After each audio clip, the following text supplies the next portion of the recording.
Since you know me as your father, I gave birth to you. Have I ever hurt you in any way indecent? Huh? No. Has it ever happened in any way? No. If you lie, God will judge you, and God will punish you. Has it ever happened? No. In any way? No. Has never happened? No. Then concerning the lady called Doris Ogala, I'm kneeling down before everyone and before the church. Welcome to Apostles on Fire TV. Here you'll be getting powerful video clips that will stir you up for a glorious walk with God. Enjoy the video. Thank you. The service today might be unusual, but I just pray for your patience. I got married when I was 22, 23. I don't know if you remember that. I've always shared that with you. And then I didn't marry because I know what marriage is all about. But I lost. Our first son died, the second one died, and the third one, I used to be number 6 in the family. But from that point, I became the first son. Even though my parents, they were staunch believers of God, Christians. And as Christians, they were also having that fear,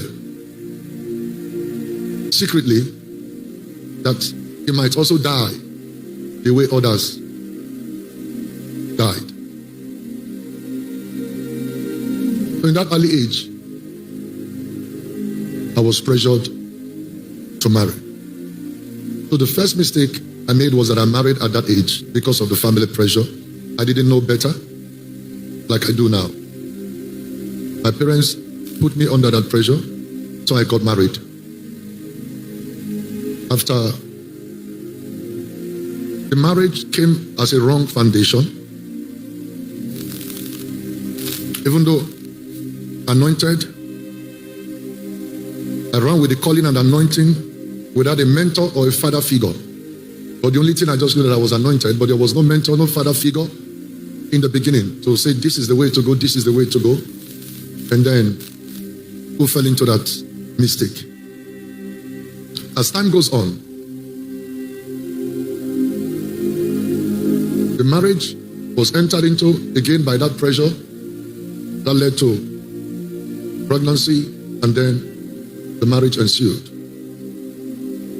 And when the marriage happened, I was 22, 23.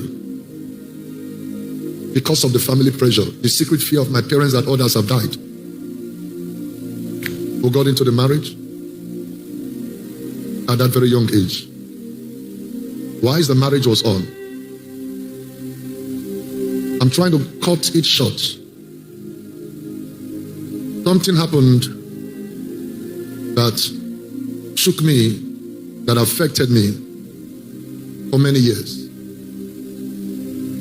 Because not long ago, God helped me through the help of the fathers, and God brought into my life to overcome it.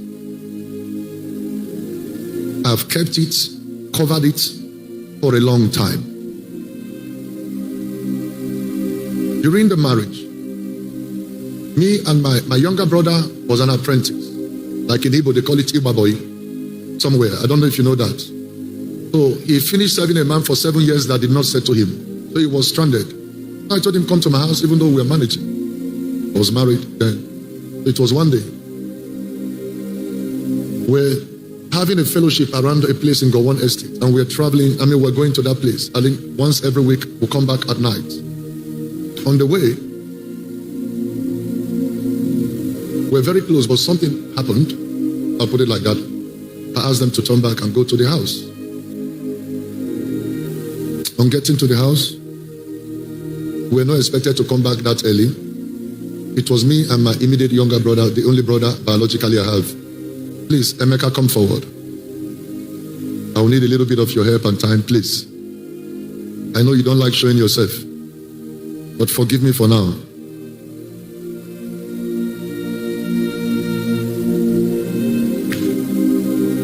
Thank you. Please come forward.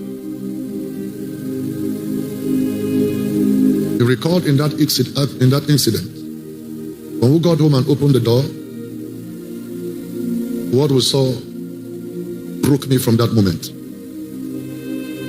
It was a woman I married with another man in the house. You saw it with your eye? Yes, yes. Before he traveled abroad. How do I say this to the people? How do I say this to the church? The lady in quote, that's my ex-wife, is one of those who got attracted to the anointing without proper Christian foundation. Like I said, I was 22, 23 years old. It broke me. It took me time to recover.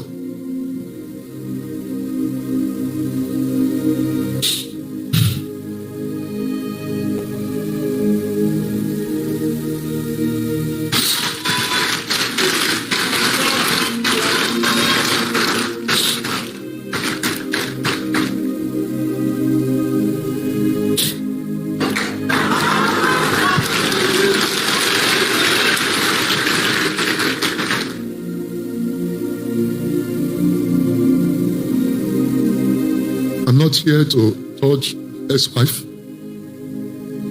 but this is my dilemma. Also pray for her.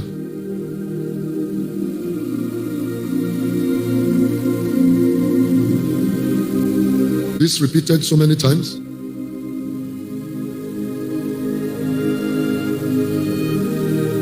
I covered this for many years because of the children and the church.